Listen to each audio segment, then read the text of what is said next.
Everything that happened over the past months still feels unreal. Like I've been living inside a nightmare that refuses to end.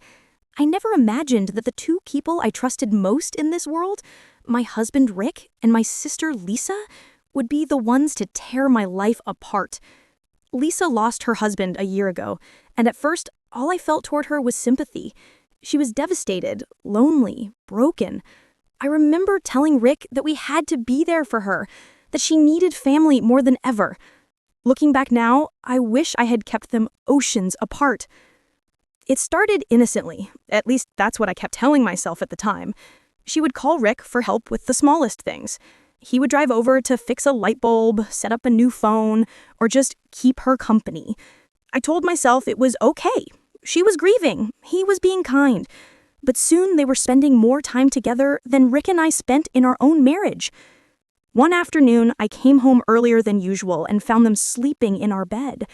They were clothed, not touching, not facing each other, but the sight of Lisa lying beside my husband made something in me crack. When I confronted them, they both acted like I was overreacting. Lisa giggled awkwardly, Rick sighed and rolled his eyes like I was the one causing problems. I asked her to leave. The next day, Rick invited her over behind my back. When I opened the door, Lisa burst into tears and ran straight into Rick's arms.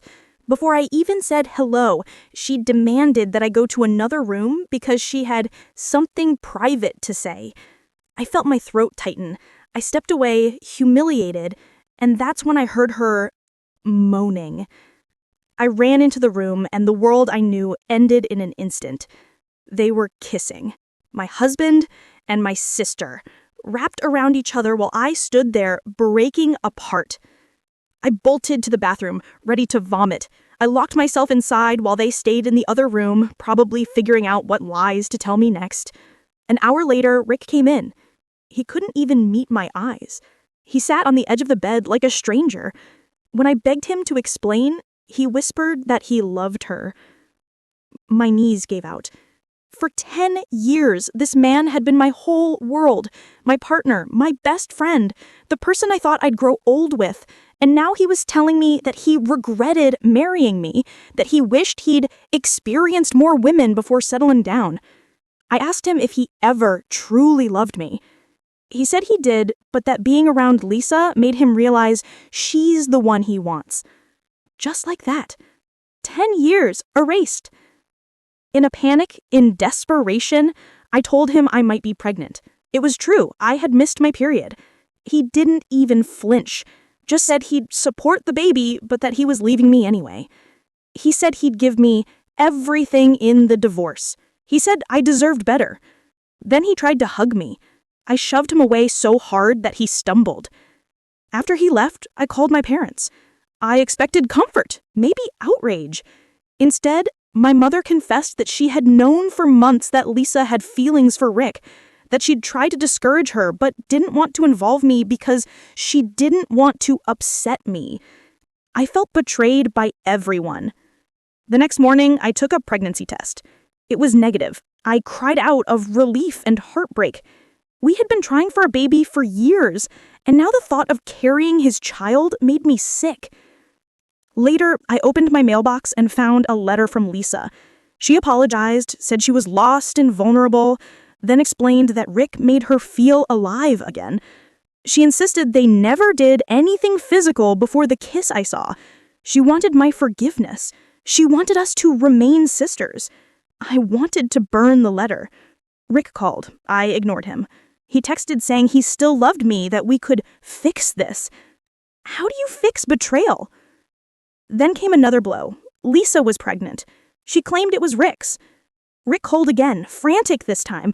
He told me my father wasn't supposed to tell me. He apologized, said he didn't mean for this to happen, and then, God help me, he offered to get me pregnant too. He said maybe he was polyamorous. He said he wanted both of us. I laughed. I couldn't help it. The absurdity, the pain, it was too much. Lisa sent another message saying she would bring the divorce papers in a week and expected me to sign immediately. She even invited me to their wedding on the condition that I pretend Rick and I were never romantically involved. I didn't even recognize my own life anymore. The worst part? A small part of me still wanted him back. 10 years of memories don't just disappear. Then the shameful part happened. Rick wouldn't stop contacting me. He told me he missed me, loved me, needed me. I knew I should have blocked him, but I didn't. One night we ended up together again. And then again, and again. He promised he'd leave my sister. He promised he loved me more. He promised everything I was aching to hear. And I believed him. I got pregnant. At first, we were ecstatic.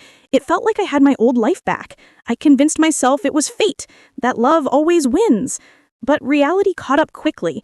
Lisa found out. My family accused me of doing it out of revenge. Lisa sent threats, horrible messages, harassing calls. I had to get a restraining order. My parents sided with Lisa.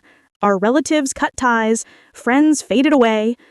And Rick, he slowly drifted back to her, claiming he felt guilty, claiming I tempted him, claiming I made his life harder by getting pregnant. He abandoned me. Again. Now I'm 8 months pregnant, alone, terrified, and heartbroken. I can't believe I let myself fall twice for the same man who shattered me.